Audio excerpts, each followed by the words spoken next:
Hello and welcome to all our viewers in Nigeria and around the world to News Cycle on Global Television.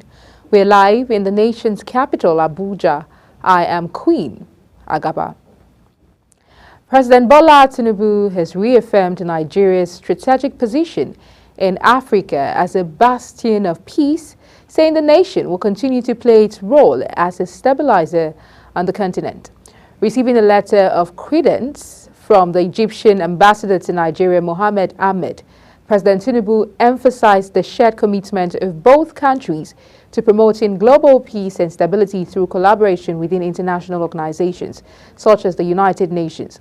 He noted that since establishing diplomatic relations in 1961, Nigeria and Egypt have collaborated on key international priorities, including promoting regional peace, security, and stability.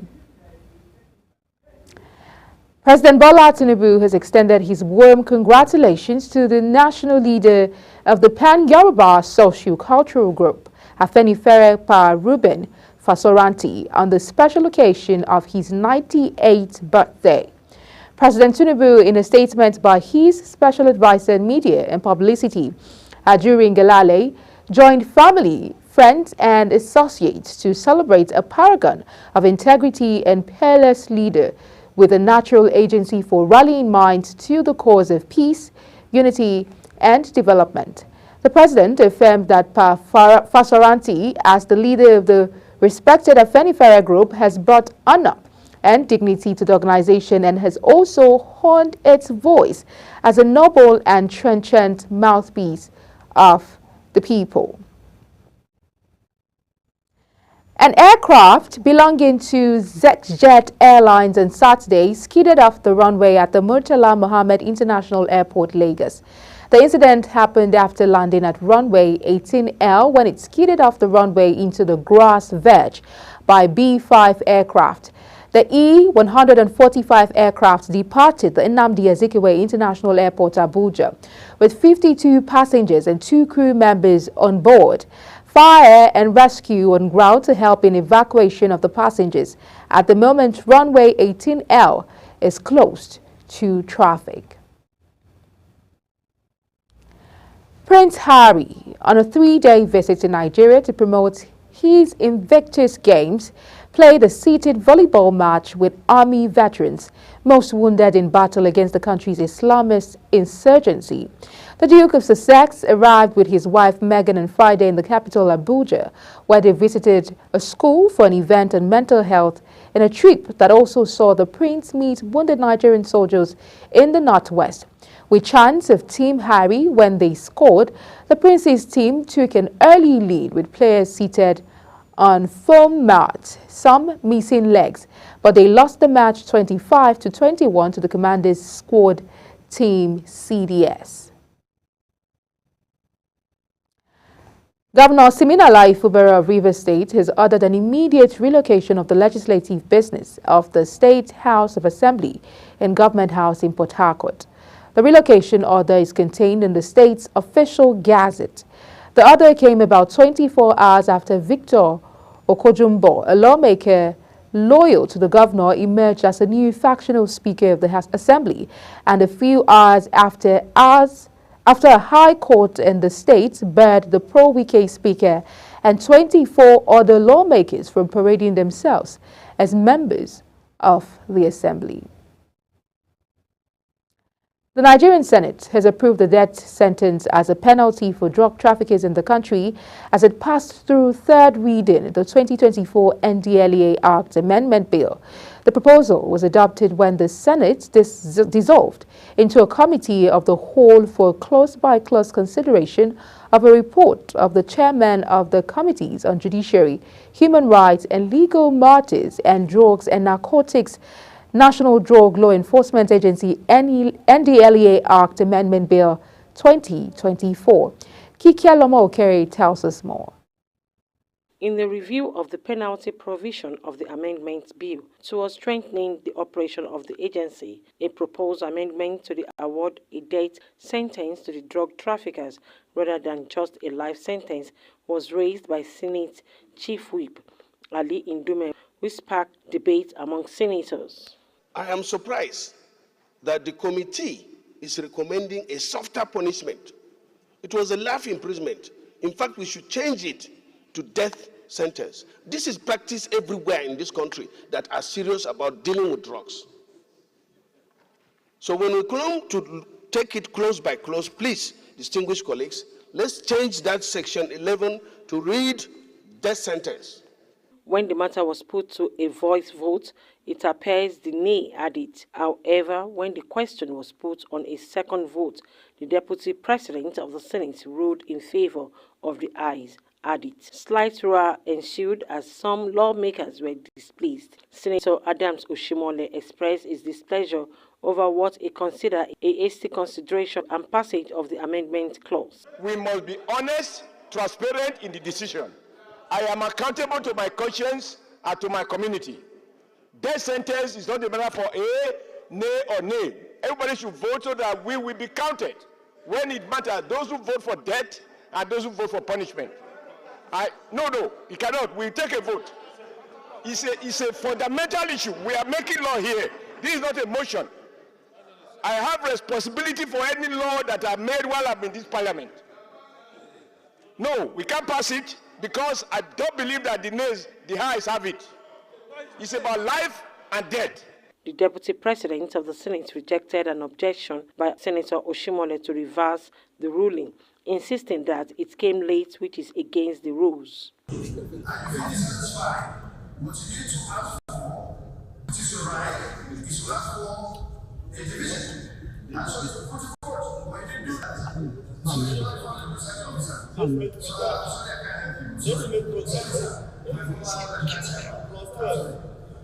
The bill was subsequently read for the third time and passed by the Senate. Kike Lomo Okeri, Global Television News.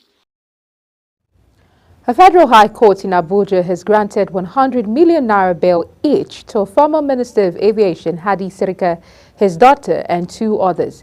They are being tried over an alleged fraud to the tune of 2.7 billion naira. According to the court, they are to provide 2 sureties who must have landed properties in Abuja. The sureties, the court stated, must also be responsible citizens. Samuel Odi completes the report.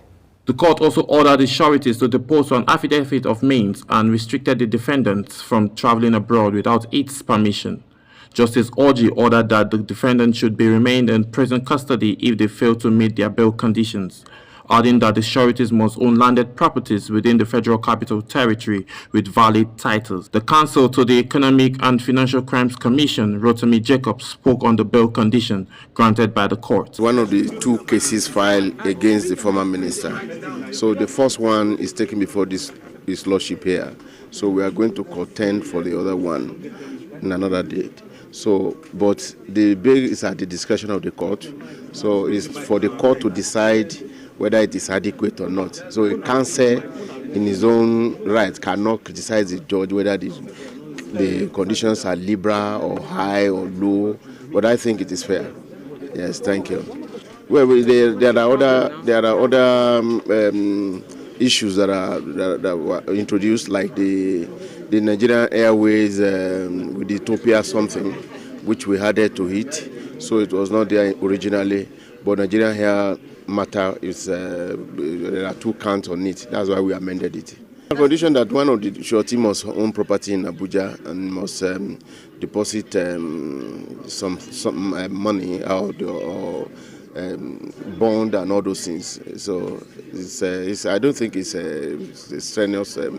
It's a condition that is unfair. It's very fair to them. The trial has been set for 10th, 11th, and 20th of June 2024. Samuel Odi reporting for Global Television News. Africa Tomorrow Plus, a non-profit organization, has stated its commitment to uplift the vulnerable in society through skill acquisition, cultural integration, musical talent discovery, and nurturing. The organization's president, Kenneth Eze, made the remark at a World Press briefing in Abuja. Anthony Mamadou completes the report. Eze noted that the program is designed to support the federal government's policy direction towards improving the lives of vulnerable Nigerians, stating that the dire state of vulnerable children and youth in the country will be effectively supported through education, sports initiatives, and social intervention programs. In Africa tomorrow, that this child that is hungry today, if we do the right thing, that child will smile tomorrow. So we are showing actually the picture of the future of Africa that we want to see. But we all together have to do something today to be able to see the Africa tomorrow. 3 major areas that we are looking at, and this is sports in general. Now, education is the next thing very important for us, which is actually rules the world. National Coordinator of the body, Tina Eze, and the United Nations and Sustainable Development Goals representative, Uzo Ifeanyi, emphasized the need for Nigerians in diaspora to give back to society in order to accelerate the development of the girl child and country at large. We Nigerians in diaspora, when we're taking out from our comfort zone, most times we just go, okay, is there a little bit back to us anyway? And I believe we're here to actually ensure that we can actually impact in the lives of children. Because trust me, these kids, they have a lot of potential and talents, and they have all this negative energy. Something, okay, the president just said something about sports, yeah? It is not football, but initiated as football. As you can see, all t-shirts of the world, the different colors, you can see blue, you can see, yeah? So that actually represents different initiatives that which we're actually bringing into the Nigerian society. Education is key.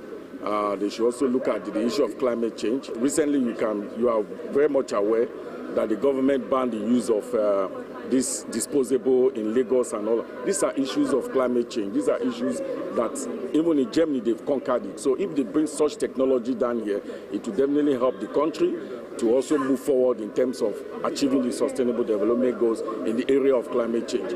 Lugado Konobo, founder, Nigerian Women Economic Development, and other stakeholders highlighted the potential impact of collaboration between development partners towards improving the lives and safety of the vulnerable populace. NIGWED, Nigerian Women Economic Development Project, the women gender component of this project, we are going to be playing a very key role.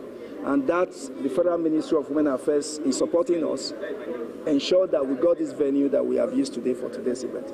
And so the conversation grows beyond there in getting several other activities that will help to fast-track the implementation of ATP's project in Nigeria. Non-governmental organizations are established with a lot of networking opportunities and meeting people at the rural level. So if non-governmental organizations are properly positioned, they will be responsible and also support the effort of the government in reducing the insecurity challenges in the country. The importance of social intervention programs for the uplifting of vulnerable populace of any society and nation cannot be overemphasized. Anthony Momodu reporting for Global Television News. You're watching News Cycle, coming to you live from Nigeria's capital, Abuja. We're on Star Times, channel 276. Kindly follow us on our social media platforms using @GlobalTVNG and other handles now showing on your screen. When News Cycle returns, NIN enrollment hits 107 million as multi-purpose ID attracts payment. This and other stories coming right after this break. Please stay with us.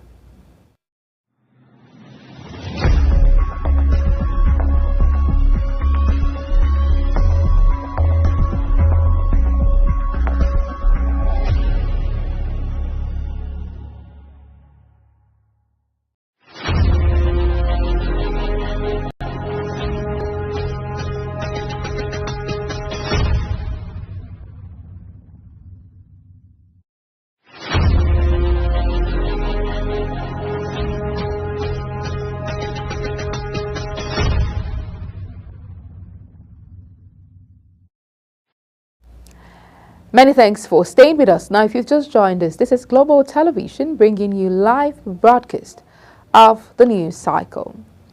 On the foreign scene, the U.S. government has raised concerns over a possible breach of international law by the Israeli Defense Force, IDF, in prosecuting the war against Hamas in Gaza using U.S.-supplied weapons.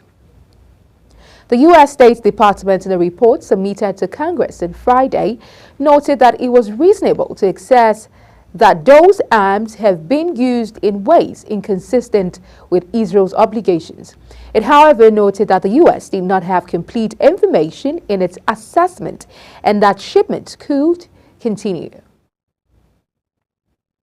A top opponent of Indian Prime Minister Narendra Modi urged his compatriots to resist dictatorship after the country's top court provisionally released him from jail to campaign in national elections. Arvind Kejriwal, chief minister of the capital Delhi and a key leader in an opposition alliance formed to compete against Modi in the polls, was granted bail on Friday after weeks in custody. In a defiant press conference the day after his release, Kejriwal said the outcome of the election will determine whether India remained a democracy. More than 200 people were killed in a flash floods that ripped through multiple Afghan provinces as authorities declared a state of emergency and rushed to rescue the injured. Heavy rains sent roaring rivers of water and mud crashing through villages and across agricultural land in several provinces, with northern Baghlan one of the hardest hit. Ahmad Sayesh Sajid, head of the Natural Disasters Management Department in northern Taka province, said in addition to human casualties, the floods have also caused huge financial losses to the people, where he estimated 20 people have died in the flooding. The Defense Ministry ordered multiple branches to provide any kind of assistance to the victims of this incident with all available resources. In business, the federal government has said that the newly commissioned Funtua Inland Dry Port is strategically positioned to serve not only Nigeria but also landlocked countries of Chad and Niger Republic. This was disclosed by the President Bola Tinubu during the official commissioning of the dry port in Funtua, Katsina State. The President, who was represented by the Secretary to the Government of the Federation, Senator George Akume, added that the dry port project was in line with the renewed hope agenda of the present administration. Furthermore, the President called on the Nigerian Shippers Council to ensure that other designated dry ports are completed. The local currency depreciated further, the official market on Friday closing at 1,466.31 naira to a dollar at the official market. The dollar to naira exchange rate increased by 40 naira between Thursday and Friday, having closed to 1,426 naira to a dollar, according to the National Autonomous Foreign Exchange Market (NAFEM), the official exchange market. The naira gain has been reversed in recent times after the currency firmed up against the dollar, exchanging below 1,000 naira, with businesses and the government heaving a sigh of relief. This was after the Central Bank of Nigeria introduced a string of reforms and interventions tailored towards stabilizing the exchange rate market. The enrollment for the national identity number has far reached 107,338, 107,338,044 as Friday, May 10th, 2024, reflecting 13.2 million increase from 104 million recorded in December 2023. The Director General of National Identity Management Commission, Abisoye Koka-Odushote, disclosed this during a media briefing in Abuja. Koka added that the Commission's plans to introduce a general multi-purpose NIN card is underway, but insisted that Nigerians will pay for it as it is equipped with features that will help the citizens access government services. The NIMC boss stressed that the Commission will expedite actions to ensure that all Nigerians are enrolled within record time. On entertainment, Nigerian actor Eyinaya Nwigwe took home the overall Best Actor award at the 2024 Cameroon International Film Festival. The award acknowledged Nwigwe's impressive performance in Joel Ayuk's cross-continental action drama Chokehold, where he starred alongside Jamaican actress Sherando Ferrell. The actor's capacity to take on different but tasking roles has led to him being a part of another international production such as All About Love, South Africa and Black November 2012.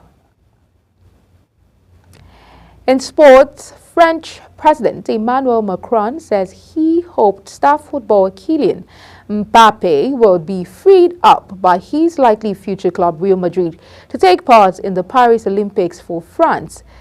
Mbappe confirmed that he will leave French champions Paris Saint-Germain at the end of the season, with Real Madrid widely expected to be his next destination. Real Madrid has already said that it will not lift its players' obligations to the club in favor of their participation in the Olympic Games, which are not part of the FIFA-designated international tournament for which clubs must free up their players. Manchester City's first penalty in their 5-1 win over Wolves should not have been awarded, an independent panel has said.